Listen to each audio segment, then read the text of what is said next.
Crash course का। हम लोग क्रैश कोर्स पढ़ रहे हैं। क्रैश कोर्स में इसके पहले आप लोग देखे होंगे वीडियो विद्युत विभव तक हम लोग पढ़ चुके हैं और हर वीडियो में हम लोग पढ़ते हैं इंपॉर्टेंट क्वेश्चन, सब्जेक्टिव और ऑब्जेक्टिव क्वेश्चन। यदि अभी तक आप लोग नहीं देखे हैं तो सारे वीडियो को जरूर देखिए, क्योंकि हर वीडियो आपके एग्जामिनेशन के पॉइंट ऑफ व्यू से बहुत इंपॉर्टेंट है। तो आज जो हम लोग बात करने जा रहे हैं वो विद्युत धारिता का, और ये विद्युत धारिता के दो पार्ट रहेंगे, पार्ट 1 और पार्ट 2।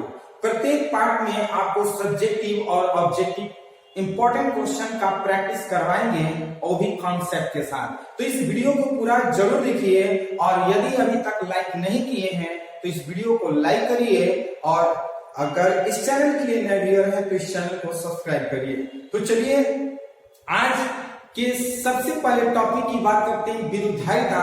और विद्युत धारिता में जितने भी सब्जेक्टिव क्वेश्चन इंपॉर्टेंट हैं वो सारे सब्जेक्टिव क्वेश्चन के बारे में कॉन्सेप्ट के साथ एक्सप्लेन करेंगे, और उसके बाद उसी पर आधारित जो भी ऑब्जेक्टिव क्वेश्चन होंगे वो सभी ऑब्जेक्टिव का प्रैक्टिस सेट आज हम लोग करने वाले हैं। तो अभी तक जितने भी बच्चे शेयर नहीं किए हैं अपने दोस्तों को, तो जरूर अपने दोस्तों को शेयर करिए, अपने ग्रुपों में इसे शेयर करिए, ताकि सभी बच्चे लाभ ले सकें। जो बोर्ड के एग्जामिनेशन के लिए तैयारी कर रहे हैं अभी, उनके लिए बेनिफिट हो सके। तो चलिए आज का सबसे पहला क्वेश्चन हम आपको बताने जा रहे हैं। इस क्वेश्चन को यदि आपको मालूम है तो क्वेश्चन को जरूर आप कमेंट में जवाब दीजिएगा। सबसे पहला क्वेश्चन है, समानांतर प्लेट संधारित्र का यह नाम क्यों दिया गया है? धारिता हम लोग पढ़ रहे हैं विद्युत धारिता, और विद्युत धारिता में सबसे पहला क्वेश्चन आता है कि समानांतर प्लेट संधारित्र का यह नाम क्यों दिया गया है। जैसे कि आप जानते हैं कि समानांतर प्लेट संधारित्र में दो प्लेट होते हैं जो एक दूसरे के समानांतर होते हैं, इसलिए इन प्लेटों को हम लोग बोल देते हैं समानांतर प्लेट संधारित्र। तो हम क्या जवाब देंगे आंसर में? क्योंकि इसका निर्माण अल्प दूरी से पृथक की गई दो समानांतर चालक प्लेटों से किया जाता है, इसलिए इसका नाम क्या दे दिया गया है? एक समानांतर प्लेट। समानांतर प्लेट इस तरह से हम कहेंगे, दो प्लेट होता है P and Q। P plate पर प्लस Q चार्ज होते हैं और Q प्लेट पर माइनस Q चार्ज होते हैं। दोनों एक दूसरे से स्मॉल d दूरी पर होते हैं, यानी कि अल्प दूरी पर होते हैं, इसलिए इस प्लेट को समानांतर प्लेट कहा गया है। याद रखिएगा, समानांतर प्लेट क्यों कहते हैं? क्योंकि इसमें दो प्लेट होते हैं, एक पॉजिटिव प्लेट और दूसरा नेगेटिव प्लेट, और दोनों एक दूसरे के समानांतर होते हैं, इसलिए इसे नाम दिया गया है समानांतर प्लेट। तो चलिए सेकंड क्वेश्चन की बात करते हैं। क्या हम यह कह सकते हैं कि एसआई पद्धति में एप्सिलॉन नॉट का मात्रक फैराड प्रति मीटर है?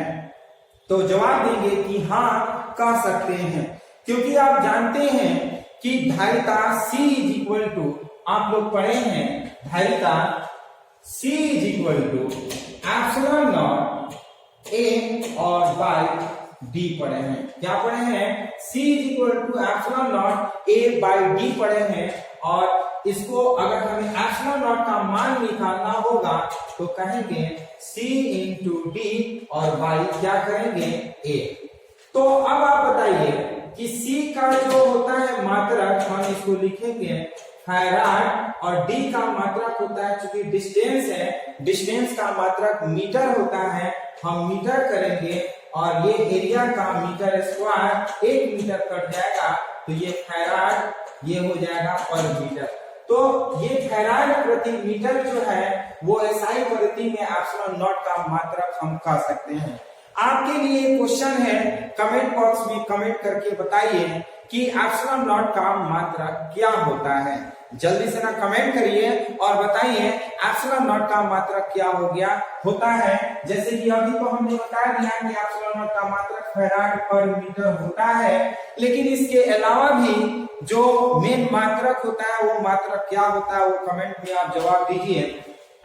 आप बहुत बच्चे जवाब दे रहे हैं, जो बच्चे जवाब नहीं दे पा रहे हैं वो जाने कि क्या होता है। आप पढ़े हुए हैं कूलॉम का नियम के सूत्र 1/4 पाई एप्सिलॉन नॉट और Q1 Q2 by R square. हमें एप्सिलॉन नॉट का मात्रक ज्ञात करना है और हम लिखेंगे क्या 1/4 पाई और 8 into Q1 Q2 by R square. अब बताइए Q1 Q2 का मात्रक होता है कूलम, तो ये कूलम स्क्वायर हो जाएगा और ये फोर्स है बल ऊपर जाएगा तो ये पर न्यूटन हो जाएगा और आर ऊपर जाएगा तो पर मीटर स्क्वायर या फिर इसको हम फैराड पर मीटर कहेंगे। तो ये एप्सिलॉन नॉट का मात्रक हो गया, इसे आप याद रखिएगा।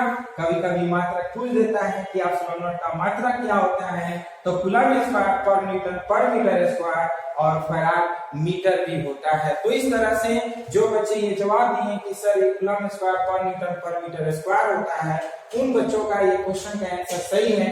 इसी तरह से मेहनत करिए और क्वेश्चन बनाते रहिए, कमेंट करिए। आपके कमेंट से हमें पता चलता है कितने बच्चे एक्टिव हैं इस क्लास के लिए। तो चलिए नेक्स्ट क्वेश्चन की बात करते हैं। ये तो हो गया epsilon not into A by D, epsilon naught का सी डी बाई ए कर लेते हैं। ये कैपेसिटर का फैराड होता है, डी का मीटर होता है, एरिया का मीटर स्क्वायर 1 मीटर कट जाएगा तो फैराड पर मीटर, जैसे कि हमने एक्सप्लेन कर दिया। तो नेक्स्ट क्वेश्चन की बात करते हैं। एक पिको फैराड में कितने फैराड होते हैं? एक पिको फैराड में कितने फैराड होते हैं, इससे आप ध्यान से समझिएगा। एक pico farad is equal to 10 to power -12 farad होता है।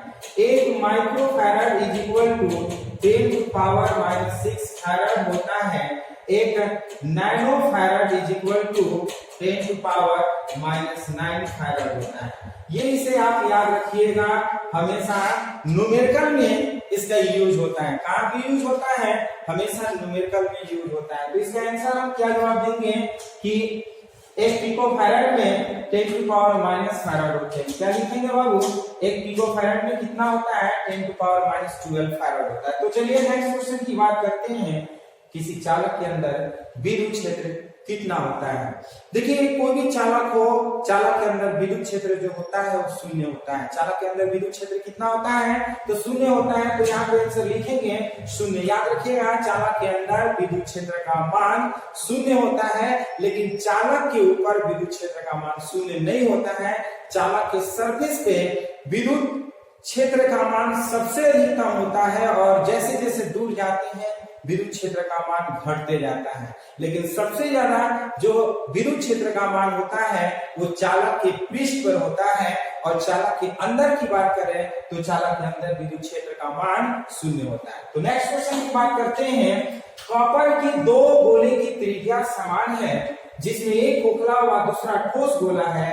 इन्हें समान विभव से आवेशित किया जाता है। किस गोले पर आवेश का मान अधिक होता है? यहाँ पे देखिए क्वेश्चन, ये दो गोले हैं, एक खोखला हो गया, ये खोखला है और ये सॉलिड है। दोनों की त्रिज्या समान है। क्या है बाबू? दोनों की त्रिज्या समान है, लेकिन ये सॉलिड है और ये खोखला है। इस पर भी आवेश है और इस पर भी आवेश है। हम जानते हैं C इज इक्वल टू, क्या जानते हैं? Q इंटू V, इसलिए Q is equal to CV। क्या जानते हैं? Q is equal to CV।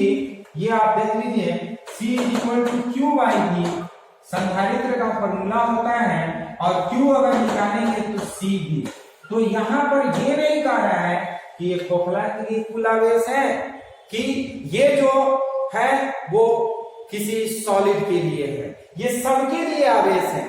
तो ये मायने नहीं रखता है कि ये खोखला है और ये सॉलिड है तो इस पर आवेश का मान कम होगा या अधिक होगा।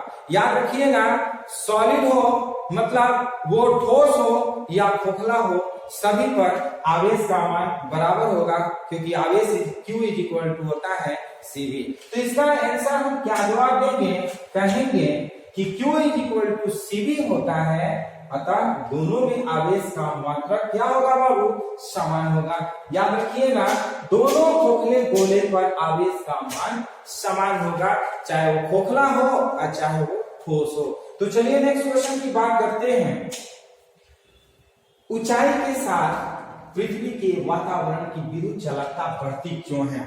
ऊंचाई जैसे जैसे जाते हैं ऊपर, विद्युत चालकता का मान जो है वो बढ़ते जाता है, ऐसा क्यों? तो जैसे जैसे ऊपर जाते हैं पृथ्वी के वायुमंडल में आयनीकरण का मान बढ़ते जाता है, और आयनीकरण के कारण ही क्या होता है, विद्युत चालकता का मान बढ़ते जाता है। याद रखिएगा, ऊंचाई के साथ वायुमंडल के आयनीकरण में वृद्धि होती है, ऊंचाई के साथ वायुमंडल के आयनीकरण में वृद्धि होती है। इस आयनीकरण के कारण जो वायुमंडल की चालकता होती है, उस चालकता के मान में वृद्धि होती है, चालकता बढ़ती है। याद रखिएगा, जैसे जैसे वायुमंडल में हम ऊपर जाते हैं वैसे वैसे चालकता के मान में वृद्धि होती जाती है। चलिए नेक्स्ट क्वेश्चन है, किसी एकल चालक की धारिता का आप क्या अर्थ लगाएंगे?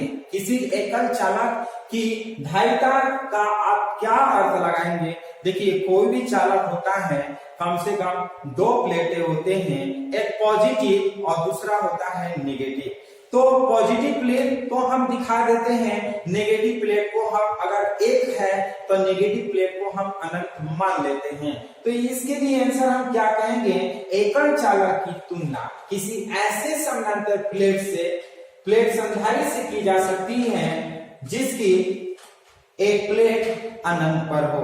एक प्लेट तो मान लेते हैं यहाँ पर है, और दूसरा प्लेट को हम क्या कर लेते हैं, अनंत पे मान लेते हैं, तब वो एक सिंगल प्लेट हो जाता है, एकल प्लेट संधारित्र हो जाता है, और एकल प्लेट भी समानांतर प्लेट की भांति व्यवहार करता है। एक पॉजिटिव तो दूसरा अनंत पर नेगेटिव के रूप में हम ले लेते हैं। नेक्स्ट क्वेश्चन की बात करते हैं, विभिन्न प्रकार के संधारित्रों का नाम बताइए। आप भी कमेंट में जवाब दीजिए कि आप संधारित्र कितने प्रकार के जानते हैं। जल्दी से कमेंट करिए और बताइए।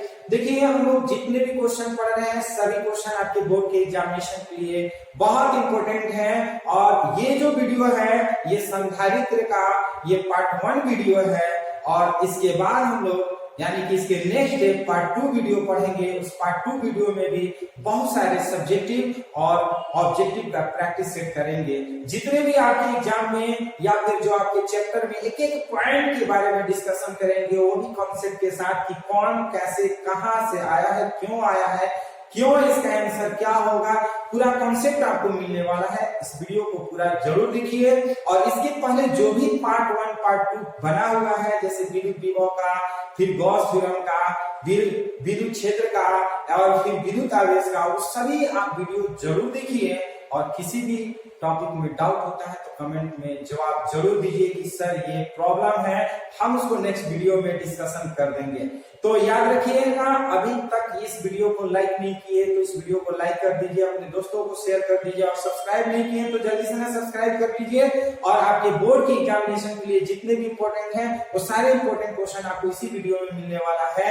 मतलब हर चैप्टर वाइज आपको क्रैश कोर्स के रूप में समझाएंगे कॉन्सेप्ट के साथ, सब्जेक्टिव और उसके साथ साथ ऑब्जेक्टिव का भी प्रैक्टिस सेट हम लोग करेंगे। तो चलिए, विभिन्न प्रकार के संधारित्र का नाम बताइए। तो संधारित्र में दो प्रकार का होता है, एक श्रेणी क्रम संधारित्र और दूसरा समानांतर क्रम संधारित्र। याद रखिएगा, संधारित्र कितने प्रकार के होते हैं बाबू? तो संधारित्र 2 प्रकार के होते हैं। संधारित्रों का नाम बताइए तो कहेंगे कि समानांतर क्रम संधारित्र और श्रेणी क्रम संधारित्र। समानांतर क्रम संधारित्र और श्रेणी क्रम संधारित्र, यहाँ पर याद रखिएगा, समानांतर क्रम संधारित्र जब बात करेगा तो C होता है C1 plus C2 plus C3 और प्लस डॉट डॉट डॉट कर लेते हैं, Cn कर लेते हैं। ये समानांतर क्रम में है, क्या कर लेते हैं, समानांतर Cp कर लेते हैं, और ये कर लेते हैं 1/Cs कर लेते हैं, मतलब ये श्रेणी क्रम में है। इस क्रम में बाबू, ये श्रेणी क्रम में। तो श्रेणी क्रम का फॉर्मूला होता है 1/Cs = 1/C1 plus 1/C2 plus 1/C3 और plus dot dot dot dot होता है। याद रखिएगा, 2 प्रकार के संधारित्र होते हैं, समानांतर क्रम संधारित्र और श्रेणी क्रम संधारित्र समानांतर क्रम संधारित्र का फॉर्मूला होता है Cp = C1 + C2 + C3 + dot dot. श्रेणी क्रम का फॉर्मूला होता है 1/Cs = 1/C1 + 1/C2 + 1/C3। तो इस तरह से ये फॉर्मूला हो गया। समानांतर क्रम में जो सूत्र होता है उसके बारे में बता दिया। इसका आंसर आप इस तरह से भी लिख सकते हैं कि समानांतर पट संधारित्र तथा श्रेणी क्रम संधारित्र की प्रभावी धारिता मतलब दो होते हैं, एक समानांतर क्रम संधारित्र और दूसरा श्रेणी क्रम संधारित्र। चलिए नेक्स्ट क्वेश्चन है 2 माइक्रोफैराड के 3 संधारित्र श्रेणी क्रम में जोड़े जाते हैं, फैराड में इसकी परिणामी धारिता कितनी होगी? तो ज्यादा दिमाग नहीं लगाना है बाबू, ये किस क्रम में जोड़ा गया है? तो श्रेणी क्रम में, और श्रेणी क्रम का फॉर्मूला होता है 1/Cs = 1/C1 प्लस 1/ क्या कर लेते हैं C2 और प्लस 1/C3। ये करते हैं 1/2 और प्लस 1/2 और प्लस 1/ क्या करते हैं 2। तो ध्यान से समझिए, थोड़ा सा उल्टा लिखने में प्रॉब्लम होती है, इसको हम बढ़िया से लिख लेते हैं ताकि आपको बढ़िया से समझ में आ जाए और याद भी रहे। देखिए हम क्या करते हैं, C का मान लिया है 2 माइक्रोफैराड, कितना दिया है 2 माइक्रोफैराड, और पूछ रहा है CS पूछ रहा है, क्या कह रहा है बाबू? CS = 1। तो CS आप जानते हैं, ये हम कर लेते हैं C1 = C2 = C3, तीनों का वैल्यू दिया 2 माइक्रोफैराड।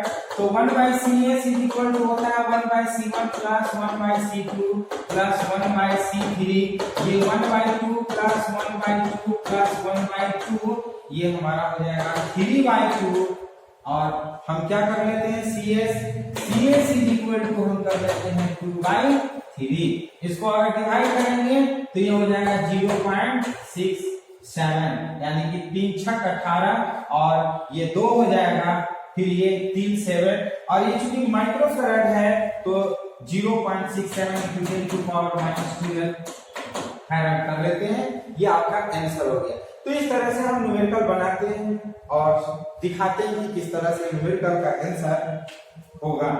तो चलिए नेक्स्ट क्वेश्चन की बात करते हैं। इसका आंसर आप इस तरह से भी लिख सकते हैं, ये बोर्ड पर आप देख सकते हैं कि इसका आंसर जो है 0.67 × 10⁻⁻6 फैराड हो गया ये।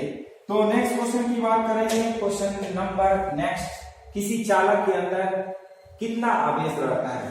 जैसे कि आपने बताया कि बाबू किसी भी चालक के अंदर जो आवेश होता है वो 0 होता है। चालक के अंदर कितना आवेश होता है? तो कहेंगे चालक के अंदर आवेश 0 होता है, चालक के सतह पर आवेश का मान अधिकतम होता है। तो याद रखिएगा आंसर में क्या करेंगे 0। नेक्स्ट क्वेश्चन की बात करेंगे, किसी चालक पर आवेश 1 कूलम तथा विभव 1 वोल्ट, इसकी धारिता कितनी होगी? याद रखिए क्वेश्चन दिया है चालक पर आवेश Q दिया है 1 कूलम, विभव भी दिया है 1 वोल्ट, क्या पूछ रहा है? इसकी धारिता C = 1। आप जानते हैं सिंस क्या C = Q बाई क्या जानते हैं वो V, तो Q के जगह पर 1 और V के जगह पर 1 यानी कि 1 फैराड। इसका आंसर कितना हम कर लेते हैं 1 फैराड। कैसे? ये Q का वैल्यू 1 कूलम, V का वैल्यू 1 वोल्ट, C पूछ रहा है C = Q/V 1/1, सो 1 फैराड। तो इसका आंसर हम इस तरह से दे सकते हैं, क्या होगा? C = Q/V 1/1 यानी कि 1 फैराड। नेक्स्ट क्वेश्चन की बात करते हैं, क्वेश्चन नंबर नेक्स्ट, पृथ्वी की धारिता का मान कितना होता है? ये हमेशा ऑब्जेक्टिव में पूछे जाते हैं। पृथ्वी की धारिता का मान लगभग 711 माइक्रोफैराड होता है। याद रखिएगा लगभग 711 माइक्रोफैराड होता है। तो इसका आंसर हम लिखेंगे क्या बाबू? लगभग 711 माइक्रोफैराड। याद रखिएगा कितना होता है? लगभग 711 माइक्रोफैराड। ये आपका क्वेश्चन का आंसर हो गया कि पृथ्वी की धारिता का मान कितना होता है, तो कहेंगे लगभग 711 माइक्रोफैराड। ज्यादा दिमाग नहीं लगाना है, बस ये दिमाग में रख लेना है कैसे आएगा, बनाना भी पड़ता है तो हम आपको बता देंगे। जब दिया रहेगा कि पृथ्वी की त्रिज्या इतना है, उसकी धारिता निकालिए, तो धारिता निकालेंगे तो 711 माइक्रोफैराड होगा। तो चलिए नेक्स्ट क्वेश्चन की बात करते हैं, किसी 12 पिकोफैराड के संधारित्र को 50 वोल्ट बैटरी से जोड़ा जाता है। संधारित्र में कितनी स्थिर विद्युत ऊर्जा संचित होगी। आप लोग भी कमेंट करके बताइए, जल्दी से ना कमेंट करिए, बताइए। किसी 12 पिकोफैराड के संधारित्र के 50 वोल्ट बैटरी से जोड़ा जाता है, संधारित्र में कितनी स्थिर विद्युत ऊर्जा होगी। तो हम लोग क्या करते हैं बाबू, सबसे पहले ये लिख लेते हैं, क्या दिया है पिकोफैराड, यानी कि C बराबर दिया है 12 पिकोफैराड, और 12 इंटू क्या करेंगे, पिकोफैराड का मतलब 10 टू पावर माइनस 12, ये फैराड हो जाएगा, और भी दिया है कितना, 50 वोल्ट। क्या दिया है, इसको इस तरह से लिखने में हमें प्रॉब्लम होती है क्योंकि उल्टा हो जाता है ना, हम लोग राइट हैंड से लिखते हैं। तो देखिए यहाँ पर दिया है C इक्वल टू 12 पिकोफैराड, इसको हम करते हैं 12 इंटू 10 पावर माइनस 12 और फैराड कर लेते हैं, और V इक्वल टू दिया है 50 वोल्ट। पूछ रहा है U इक्वल टू 1, सिंस आप जानते हैं U इक्वल टू 1/2 CVS। देखिए जब तक फॉर्मूला आपको याद नहीं रहेगा आप न्यूमेरिकल नहीं बना सकते हैं, इसलिए आपको फॉर्मूला पे कमांड होनी चाहिए। फॉर्मूला याद रहेगा तो किसी भी टाइप का न्यूमेरिकल आपसे पूछेगा आप आराम से जवाब दे सकते हैं। तो 1/2 इंटू C की जगह पर रखेंगे बाबू 12 इंटू 10 पावर माइनस 12 और इंटू V के जगह पर 50 का होल स्क्वायर कर लेते हैं और कैलकुलेशन करिएगा, देख लीजिए कितना आएगा। ये तो आपका 6 हो जाएगा, 6 इंटू 10 टू पावर माइनस 12 और ये 50 का स्क्वायर करेंगे 2500, यानी कि 25 छक्का 150 into 10 to power minus 12। Standard form में लिखेंगे तो 1.5 इंटू ये 1 2 3 ये कर देते हैं तो 10 टू पावर माइनस 9, ये हो जाएगा क्या, जूल। ये याद रखिएगा। तो इस तरह से हम लोग न्यूमेरिकल सॉल्व करते हैं। 2 नंबर में न्यूमेरिकल पूछे जाते हैं इस तरह का, याद रखिएगा। ये न्यूमेरिकल आपके बोर्ड के एग्जाम में 2 नंबर का पूछेगा, ये दिमाग में रखिएगा। कभी कभी ऐसे ऑब्जेक्टिव में भी पूछे जाते हैं। तो चलिए नेक्स्ट क्वेश्चन की बात करते हैं। स्क्रीनशॉट इसको आप ले सकते हैं या फिर बना सकते हैं, या आपकी मर्जी, ये आप इसीलिए इसको हम सॉल्व कर दें इस तरह से भी ताकि आपको कोई कंफ्यूजन ना हो। तो 1.5 into 10 to power minus 8 joule शायद ये आएगा, देख लीजिएगा। और चलिए नेक्स्ट क्वेश्चन की बात करते हैं। किसी समानांतर प्लेट की धारिता किन कारकों पर निर्भर करती है। किसी समानांतर प्लेट की संधारित्र की धारिता किन कारकों पर निर्भर करती है, आप ध्यान से समझिएगा इसका आंसर। चूंकि C इक्वल टू होता है epsilon not A by B, याद रखिएगा। C इक्वल टू क्या होता है बाबू, epsilon not A by B। A जो होता है एरिया, B जो होता है दोनों प्लेट के बीच का दूरी। ये मान लिया कि 2 प्लेट हैं, ये क्या है, 2 प्लेट हैं, और इस दोनों प्लेट की जो एरिया है वो A और ये D पर निर्भर करता है, और इसके जो माध्यम है, ये माध्यम कैसा है, परावैद्युतांक किस तरह का है, उस पर निर्भर करता है। तो एक माध्यम पर, 2 क्षेत्रफल पर, और तीसरा दोनों प्लेटों की दूरी पर। याद रखिएगा ये फॉर्मूला कि C equal to epsilon not A by D होता है। तो इसका आंसर हम क्या कहेंगे कि सबसे पहला कि ये जो होता है हम क्या कहेंगे, प्लेट का क्षेत्रफल पर, यानी कि प्लेट के क्षेत्रफल A पर। दूसरा हम क्या कहेंगे कि जो इसका मान होता है दोनों प्लेटों के मध्य दूरी पर, क्योंकि C equal to epsilon not A by D होता है, तो पहला क्षेत्रफल पर और दूसरा इसके प्लेटों की दूरी पर और तीसरा प्लेटों के मध्य के माध्यम पर। ये जो वो एप्सिलॉन नॉट है वो माध्यम के बारे में बताता है कि माध्यम क्या है, वायु है या फिर और निर्वात है कि और क्या है। तो इस तरह से इस क्वेश्चन के आंसर का जवाब दिया जा सकता है, याद रखिएगा। तो आप भी कमेंट में बताइए कि कहीं ये क्वेश्चन आपको फास्ट तो नहीं लग रहा है, बहुत स्लो हम बता रहे हैं। आपके एग्जामिनेशन के पॉइंट ऑफ व्यू से इंपॉर्टेंट क्वेश्चन बताया जा रहा है। आप इस वीडियो को पूरा देख करके सब्जेक्टिव और ऑब्जेक्टिव का प्रैक्टिस करते रहिए। बीच में बहुत लोग आया हुआ है, तो बीच में आप लोग को बार बार कहा जाता है कि आप लोग कोशिश करिए कि शुरू से ही क्लास करिए और लास्ट तक करिए। जो शुरू से और लास्ट तक क्लास करते हैं वही बच्चे तेज हो पाते हैं, बीच में आते हैं गायब हो जाते हैं, बीच में आ रहे हैं गायब हो जाते हैं। तो इस तरह से पढ़ाई नहीं किया जाता है। पढ़ाई करना है, पूरा करिए, आधा अधूरा नहीं। इसलिए अगर आ गए तो पूरा पढ़ लीजिए, नहीं तो चले गए तो आराम से चले जाइए, फिर आने की जरूरत नहीं है। इस वीडियो को आराम से ध्यान से देखिए। बहुत लोग स्पीड कर देता है, फटाफट लगता है कि वो बहुत विद्वान है, थोड़ा सा फास्ट कर देगा तो जल्दी सीख जाएगा। ऐसा नहीं है बाबू। कॉन्सेप्ट का मतलब होता है ध्यान से देखना और ध्यान से सुनना होता है, ना कि उसको स्पीड कर दीजिएगा तो आपका ध्यान भटक जाएगा। चलिए हम लोग बात करेंगे नेक्स्ट क्वेश्चन का। क्या करेंगे नेक्स्ट क्वेश्चन? ये तो हो गया। अब हम लोग प्रैक्टिस सेट की बात करेंगे। याद रखिएगा, अभी तक जितने भी सब्जेक्टिव क्वेश्चन पढ़े हैं ये सभी सब्जेक्टिव क्वेश्चन का अब हम लोग ऑब्जेक्टिव का प्रैक्टिस सेट करेंगे और टोटल आपका ऑब्जेक्टिव 20 बताएंगे। और हम ये देखना चाहते हैं कि कितने बच्चे इस 20 क्वेश्चन में 100% जवाब दे रहे हैं।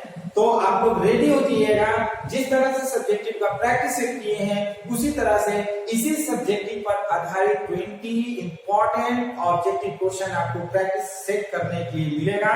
तो रेडी रहिए, कमेंट करिए, फटाफट जवाब दीजिए। देखते हैं कि सबसे पहला कमेंट किस स्टूडेंट का हर क्वेश्चन में आ रहा है और हम लास्ट में उस बच्चे का नाम जरूर लेंगे कि कौन से बच्चे जो हैं इस वीडियो लेक्चर के लिए वो बहुत ही तेज हैं, बहुत ही तेज आंसर दे रहे हैं और सही जवाब दे रहे हैं सभी क्वेश्चन का। तो चलिए हम आज सबसे पहला क्वेश्चन का प्रैक्टिस करने वाले हैं।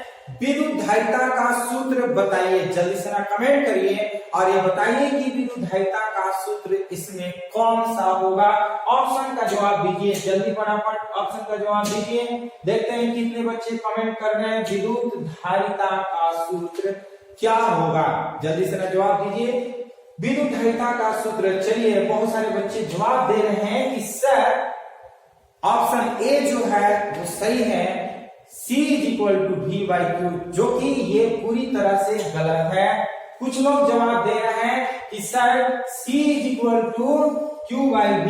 जो बच्चे Q/V दे रहे हैं उनका सही है। याद रखिएगा क्या होगा? Q/V। याद रखेंगे। जो बच्चे बी ऑप्शन लगाए हैं कि सर जो विद्युतधारिता का सूत्र होता है C = Q/V, उन बच्चों का ये क्वेश्चन का आंसर सही है। तो चलिए नेक्स्ट क्वेश्चन की बात करते हैं। फटाफट इसी तरह से जवाब देते रहिए। देखते हैं कि कौन इस क्वेश्चन का जल्दी से जवाब दे रहा है। विद्युतधारिता कौन सी राशि है? जल्दी से जवाब दीजिए। विद्युतधारिता कौन सी राशि है?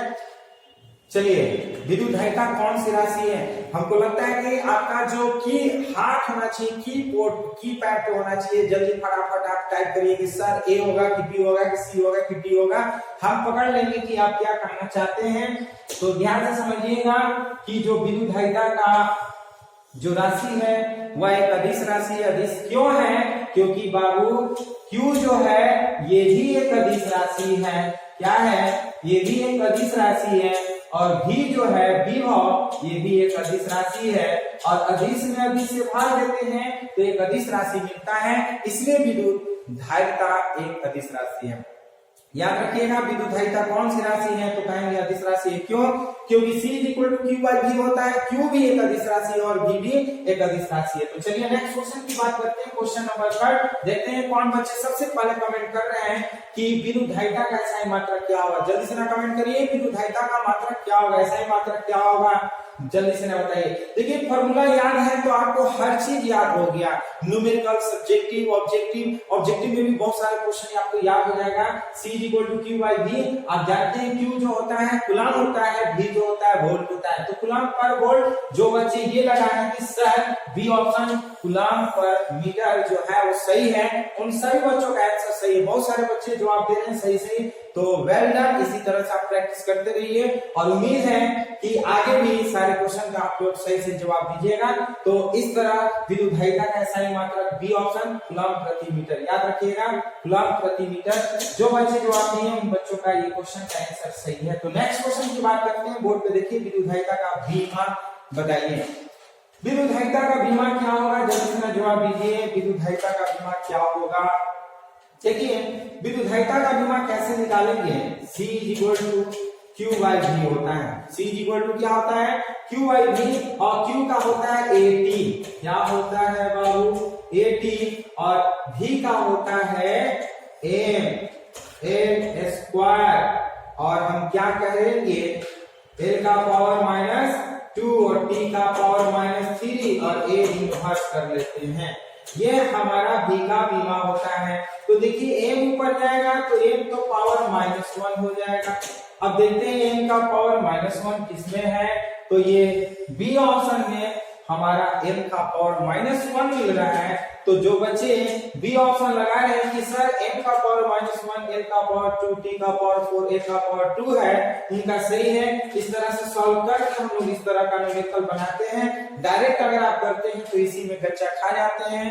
सही होने के बावजूद, आपको याद होने के बावजूद ये क्वेश्चन आप गलत कर सकते हैं। इसलिए डायरेक्ट आप मत मारिए, कम से कम इसको इस तरह से बनाइए, सॉल्व करिए। उसके बाद देखिए कि ए में है कि बी में है कि सी में। बहुत सारा मिस्टेक कर जाते हैं, लगता है कि इसी में -1 में मार देते हैं, फर्स्ट कलर कर देते हैं, जो कि रॉन्ग हो जाता है। ऐसा कभी नहीं करना है, जल्दबाजी नहीं करना है।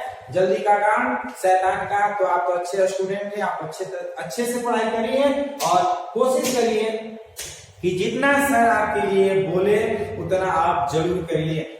हड़बड़ाना नहीं है पढ़ाई में, मेहनत करना है, कॉन्सेप्ट के साथ समझना है, प्रैक्टिस करना है, सब्जेक्टिव के साथ ऑब्जेक्टिव भी करना है। जब सब्जेक्टिव का प्रैक्टिस करते हैं तो ऑब्जेक्टिव अपने आप बन करके आ जाएगा। तो चलिए नेक्स्ट क्वेश्चन की बात करते हैं। संधारित्र का उद्देश्य क्या है?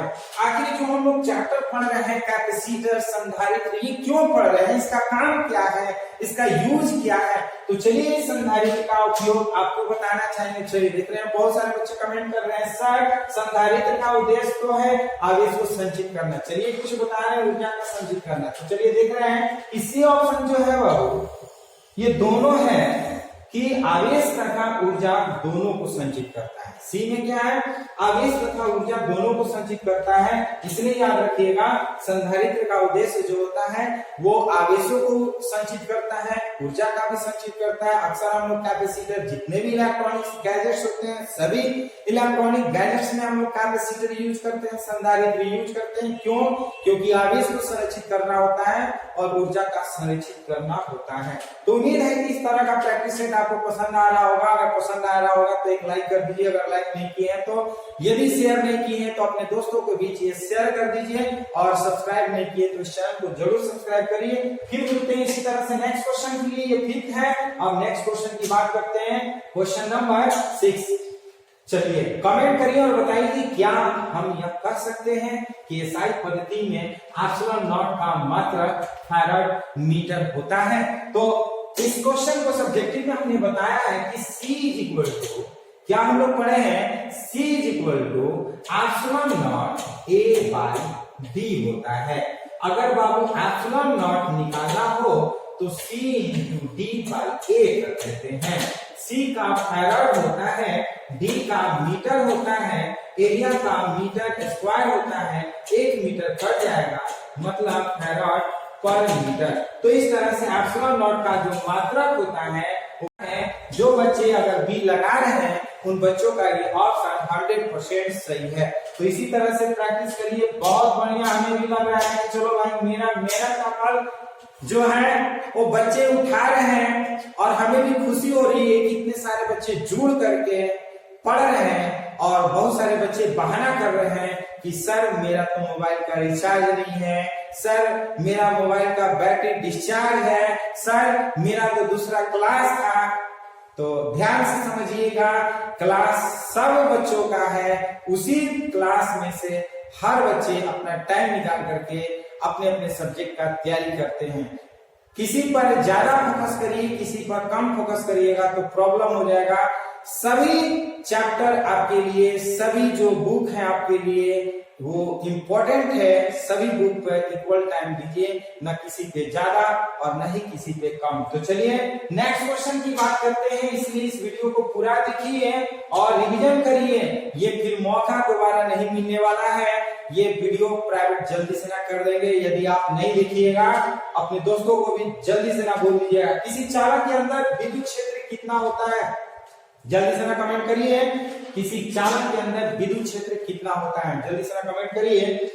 किसी चालक के अंदर विद्युत क्षेत्र कितना होता है, तो कहेंगे 0 होता है। याद रखिएगा, हमने बताया कि चालक के अंदर विद्युत क्षेत्र 0 होता है। चालक के पृष्ठ पर विद्युत क्षेत्र का मान अधिकतम होता है। चालक से जितना हम अधिक दूरी पर जाते हैं, विद्युत क्षेत्र का मान न्यूनतम होते चला जाता है। तो चलिए, इस 7 क्वेश्चन का आंसर डी ऑप्शन सही है। जो बच्चे जवाब दिए डी 100% उनका जवाब सही है। बेस्ट ऑफ लक, इसी तरह से आप जवाब देते रहिए।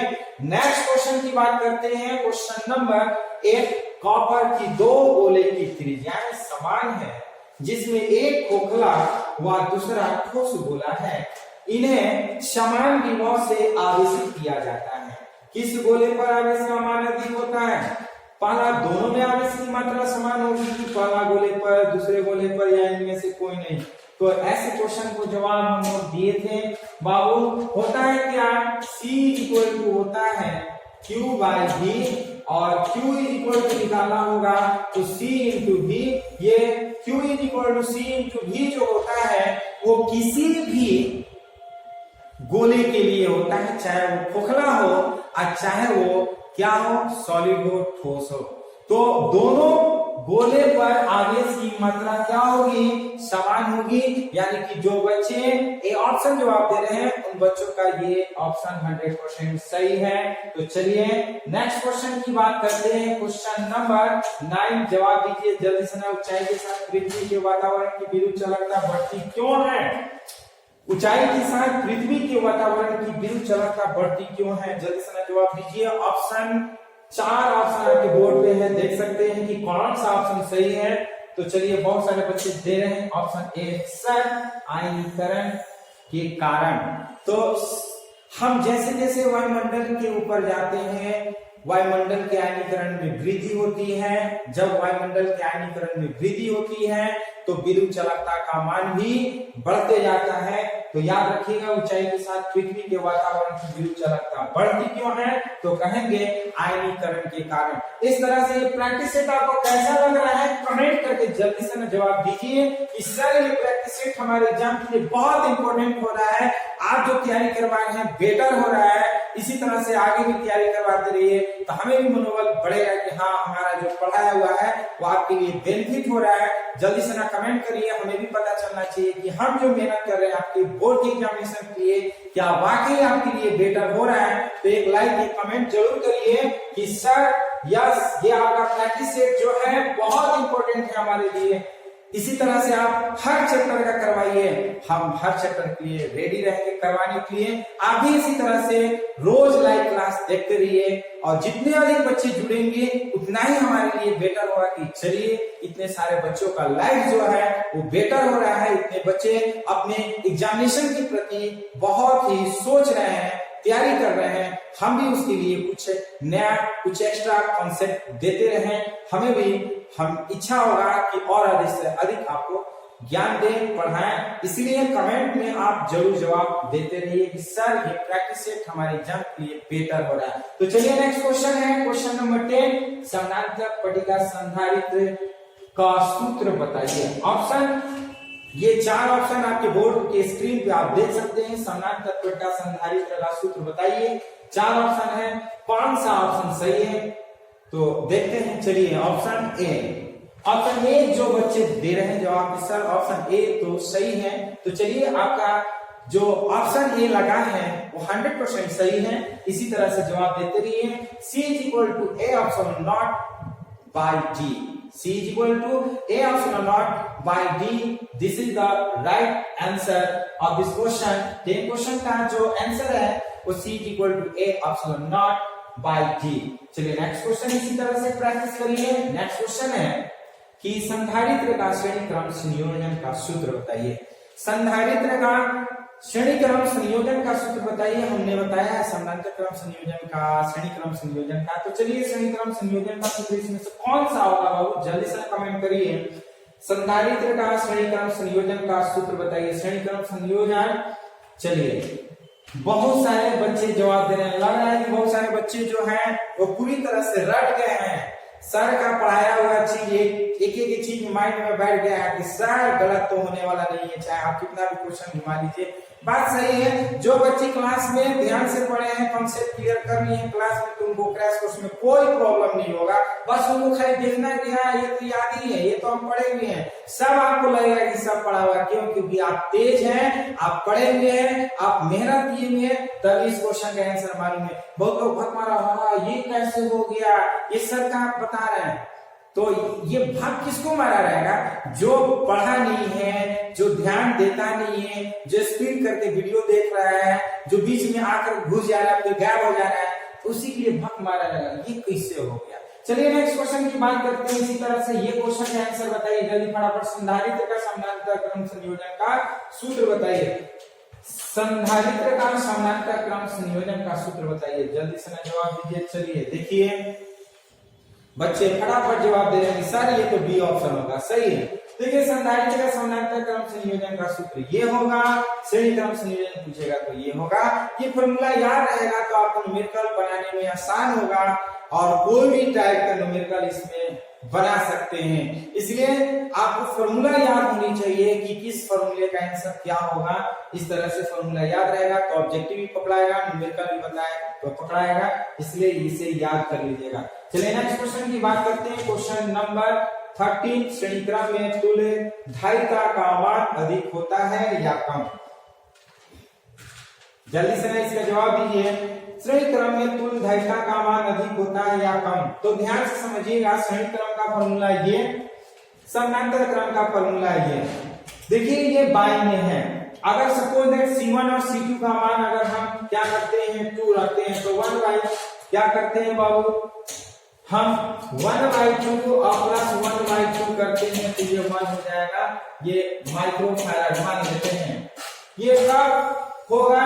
जब हमारा C1 C2 का मान अगर 2 माइक्रोफैराड है और इसको श्रेणी क्रम में जोड़े हैं तो इसका मान क्या होगा?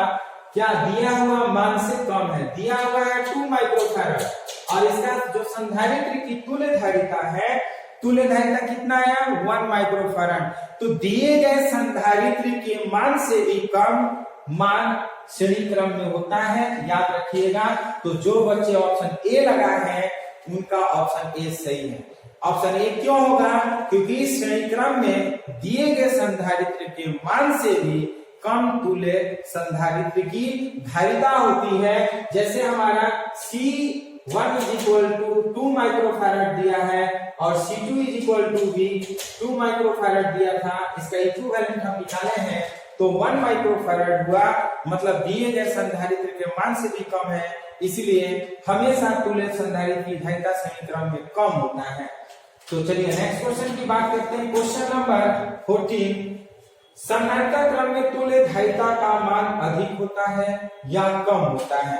तो याद रखिएगा ये C1 C2 = 2 माइक्रोफैराड है, अगर इसको समानांतर क्रम में करें तो बाबू C = C1 + C2 मतलब 2 + 2 यानी कि 4 माइक्रोफैराड। तो इस तरह से हम देख रहे हैं कि 4 माइक्रोफैराड जो है दिए गए संधारित्र के मान से अधिक है, दिए गए संधारित्र के मान से अधिक है। इसलिए हम कहेंगे कि जब हम संधारित्र को समानांतर क्रम में जोड़ते हैं तो उसका मान यानी कि उसका तुल्य धारिता का मान अधिकतम होता है। तो ये जो बी ऑप्शन बच्चे लगा है उनका सही है, और जब इसको श्रेणी क्रम में जोड़ते हैं तो उनका मान न्यूनतम होता है। ऑप्शन ए इसमें 13 में सही होगा। तो इस तरह से ये कॉन्सेप्ट ऑब्जेक्टिव है, इस सारे ऑब्जेक्टिव को रखना नहीं है, सिर्फ दिमाग से सोचना है कि संजय सर जो है वो किस क्वेश्चन का कैसे जवाब दे रहे हैं, बना करके कि हवा में बोल रहे हैं। इसलिए ध्यान से देखिए, इसको हम लोग न्यूमेरिकल को ऑब्जेक्टिव को सॉल्व करते हैं तो उसको प्रूव करके कि इस तरह से ये होगा। ऐसे नहीं रट्टा मारेंगे, रट्टा मारिएगा तो फिजिक्स में फेल हो जाइएगा। फिजिक्स का मतलब होता है कॉन्सेप्ट समझना, फिजिक्स का मतलब होता है समझना, ना कि उसको रटना। जो फिजिक्स को समझ लिया उसके लिए फिजिक्स हलवा पूरी हो जाएगा, और जो फिजिक्स रट लिया उसके लिए बहुत भारी होने वाला है। याद रखिएगा, बहुत भारी। रटना नहीं है, समझना है। समझने के लिए इस वीडियो को लाइक कर दीजिए, इसे शेयर कर दीजिए, और सब्सक्राइब नहीं किए तो सब्सक्राइब जरूर करिए। और संजय सर का फिजिक्स का क्लास हमेशा देखते रहिए। नेक्स्ट क्वेश्चन की बात करते हैं। नेक्स्ट क्वेश्चन है, यदि 2 फैराड के समानांतर प्लेट संधारित्र के बीच दूरी 0.5 सेंटीमीटर हो तो प्लेट का क्षेत्रफल कितना होगा। चलिए इस क्वेश्चन को हम लोग इस तरह से बनाते हैं, बोर्ड पे ध्यान से देखिएगा। हमको मालूम है कि उधर से जब इधर आते हैं तो कभी कभी ये बोर्ड पर ब्राइटनेस आ जाता है, तो खैर घबराइए मत, कभी कभी होगा क्योंकि बाबू लाइट की प्रॉब्लम है, तो घबराने की जरूरत नहीं है। देखिए C दिया है 2 फैराड, D दिया है कितना 0.5 सेंटीमीटर, इसको मीटर में कर देते हैं × 10⁻² मीटर, और क्या करा प्लेट का क्षेत्रफल A फाइंड करने के लिए। और आप जानते हैं R0 का मान 8.854 × 10⁻² है। क्या होता है बाबू, कूलम्ब स्क्वायर पर न्यूटन पर मीटर स्क्वायर। इसे याद रख लीजिएगा, याद रखिएगा, ऑब्जेक्टिव में भी काम करेगा, न्यूमेरिकल में भी काम करेगा, मात्रा का भी काम करेगा, भीमा का भी काम करेगा, बहुत सारा चीज काम करेगा। सिंस आप जानते हैं C = A बाय क्या जानते हैं D, इसलिए बाबू पूछ रहे हैं क्या A लिखेंगे C × D और बाई लिखेंगे R0। सबका वैल्यू पुट कर लेते हैं। C के जगह पे 2 फैराड है, 10⁻⁻, सिर्फ फैराड दिया है तो कोई बात नहीं, इसको सिर्फ ऐसे ही लिख लेते हैं। इसको क्या कर लेते हैं, ज्यादा दिमाग नहीं लगाना है, सिर्फ और सिर्फ जो वैल्यू दिया है उसी पे लिख लेते हैं। ये C की जगह पर लिख लेते हैं 2 × D के जगह पर लिख लेते हैं 0.5 × 10⁻² और बाय R0 की जगह पे 8.854 × 10⁻² है। कैलकुलेशन करिएगा तो आएगा 1.13 × 10⁻9, ये हो जाएगा metre square. This is the answer of this question. इस क्वेश्चन का आंसर इस तरह से सॉल्व करते हैं, उसके बाद हम इसको मारते हैं। देखिए बहुत सारे बच्चे हमारे बनाने से पहले जवाब दे दिए कि सर ये ऑप्शन ए जो है वो सही है। आप सही जवाब दिए क्योंकि हमारा आंसर भी 1.13 × 10⁻9 मीटर स्क्वायर आया है, इसलिए 15 का आंसर ऑप्शन ए होगा। तो चलिए क्वेश्चन नंबर नेक्स्ट क्वेश्चन की बात करते हैं। क्वेश्चन नंबर नेक्स्ट आप ध्यान से देखिए और बताइए कि इस क्वेश्चन का आंसर क्या होगा। 2 माइक्रोफैराड के 2 संधारित्र के श्रेणी क्रम में जोड़ा जाता है, संयोजन की तुल्य धारिता की गणना कीजिए। बहुत इजी है ये, और भी मुजमानी जवाब दे सकते हैं कि C1 = C2 बराबर दिया है 2 माइक्रोफैराड और श्रेणी क्रम में जोड़ा है 1/CS = 1/2 + 1/2। बाबू आधा प्लस आधा बराबर क्या होता है 1 माइक्रोफैराड, सो CS = हो जाता है 1 माइक्रोफैराड।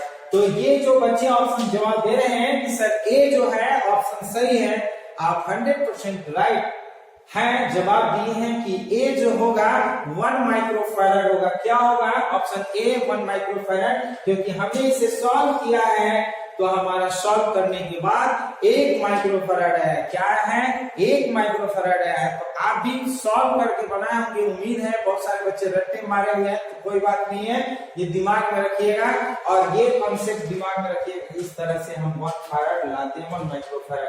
तो चलिए नेक्स्ट क्वेश्चन की बात करते हैं। बोर्ड पे देखिए क्वेश्चन नंबर 17। पृथक गोलीय चालक की धारिता कितनी होती है। पृथक गोलीय चालक की धारिता कितनी होती है, तो याद रखिएगा ये जो क्वेश्चन है ये फॉर्मूला है कि किसी भी चालक का, किसी भी पृथक गोलीय चालक की जो धारिता होती है, मान लिया कि इसका त्रिज्या स्मॉल a है, तो इसका c जो होता है बाबू 4πε0 × a होता है। ये कैसे होता है ज्यादा दिमाग नहीं लगाना है, आप जानते हैं चूंकि C = Q/V होता है।